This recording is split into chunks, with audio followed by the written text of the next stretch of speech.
হলো আপনার আমার ঘরের মধ্যে যখন থেকে কোরআন বাহির হয়ে গেছে, তখন আল্লাহ তাআলার আযাব এবং গজব লানত আসমান থেকে আমার ঘরের মধ্যে ঢুকায় দিয়েছেন। বলেন না নাউযুবিল্লাহ।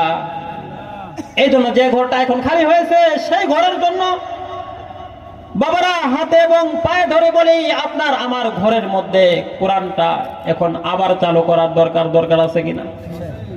এই কোরআনটা দরকার যদি হয়, আপনার ঘরের মধ্যে 6 বছর 7 বছর যে সন্তানগুলি আছে, সকালবেলা মক্তবে পাঠায় দেন। সন্তানগুলি সেখান যদি কোরআন পড়নেওয়ালা হয়, তাহলে যে সকল সন্তানগুলি অবাধ্য চলে গেছে, পরবর্তী প্রজন্ম যদি আপনার ঘর থেকে আল্লাহওয়ালা বুজুর্গ হয়ে যাবে। এই জন্য মুমিন ব্যক্তির গুণাবলী হলো, ইযা যুকিরাল্লাহ, যখন তার সামনে কোরআনুল কারীম তেলাওয়াত করা হয়, ওয়াজিলাত কুলুবুহুম, তার অন্তরটা ভীত সন্তুষ্ট হয়ে যায়। ওয়া ইযা তুলিয়াত আলাইহিম আয়াতুহু যাদাতুহুম ঈমানান ওয়া আলা রাব্বিহিম ইয়াতাওয়াক্কালুন। আল্লাহু আকবার।